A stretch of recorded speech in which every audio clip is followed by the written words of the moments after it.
Yes, sir. So, then నాకు పాటలకు సంబంధించి చూస్తే గనక, Yes, sir. మంగాదేవి గారు పాడినటువంటి పాట, ఆ పాట ఒరిజినల్‌గా సినిమా మొత్తం కనిపిస్తుందా? లేకపోతే జస్ట్ టీజర్‌లో అట్లా వాడినట్టు కనిపిస్తుందా? లేదు సార్. సినిమాలో చాలా ఇంపార్టెంట్ ప్లేస్‌లో ఉంటది సార్. ఓకే.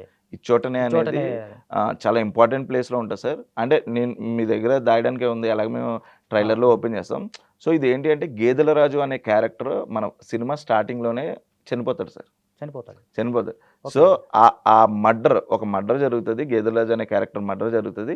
సో, దాని చుట్టూ మన సినిమా మొత్తం నాన్ లీనియర్ స్క్రీన్ నాన్ ప్లేలో లీనియర్ జరుగుతది స్క్రీన్‌లో సార్. నడుస్తుంది. Present, past, okay. Present, past ఒక 5 కథలు ఈ 'గేదెల రాజు' మర్డర్‌కి ఎలా రిలేట్ అయ్యి ఉన్నాయి. అసలు 'గేదెల ఓకే. రాజు' లైఫ్‌లో ఈ 5 కథలు అసలు ఏంటి? సబ్సిక్వెంట్‌గా కథలు కనిపిస్తా ఉంటాయన్నమాట. Exactly sir. సో, ప్రతి కథలో 'గేదెల రాజు' ఉంటాడు. ఓకే. సో, అందుకే మనం టీజర్‌లో టీజర్‌లో అన్నాం ఒక కదా! డైలాగ్ ఉంది కదా! ఎన్ని ఎన్ని ప్రతి కథలు భయంలో వెనకాల నేనుంటాను అన్నది ఇదే సార్. ప్రతి అదే. కథలో 'గేదెల రాజు' ఉంటాడు.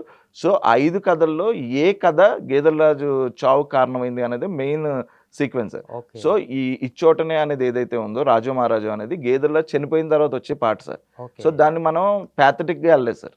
ఓహ్! సరదాగా ఎళ్ళాం. ఓకే. అంటే ఆయన్ని అందరూ తిట్టుకుంటూ ఉంటారు. ఓహ్! పోయాడు అన్నట్టు ఒక బాధ చూపిస్తూనే తిట్టుకుంటూ ఉంటారు. ఈడు ఇలా చేసాడు, అలా చేసాడు అన్నట్టు తిట్టుకుంటూ ఉంటారు. వీళ్ళు పోవడమే మంచిదయిందన్నట్టుగాను. కొంచెం అలాగే ఆ! 2 సింక్ అయ్యి ఉంటాయి. 2 రిలేట్ అయ్యి ఉంటాయి. అలా వచ్చే సాంగ్ సార్ చాలా ఇంపార్టెంట్ సాంగ్ సార్ సినిమాలో. అట్లాగే 'బేబీ' గారు కూడా ఒక పాట యెస్ సార్. పాడారు. ఆమె యెస్ సార్. ఆమె పాట ఆ పాట సంబంధించిన సందర్భంగా ఎలా ఆ ఉంది? పాటైతే మన సినిమాలో ఒక క్రేజీ సాంగ్ సార్. హ్మ్.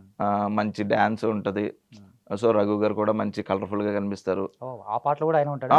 ఆయన ఉంటారు సార్. ఓకే. ఒక హీరో, హీరోయిన్ కూడా ఉంటారు సార్. అవును. వికాస్ అండ్ మౌనిక అని చెప్పి అవునవును. వాళ్ళిద్దరూ ఉంటారు సార్. ఇది సెలబ్రేషన్ సాంగ్ సార్. యాహ్! క్లియర్‌గా సెలబ్రేషన్ సాంగు. ఆవిడతో పాడించాలన్న నిర్ణయం మాత్రం రఘు గారిదే సార్.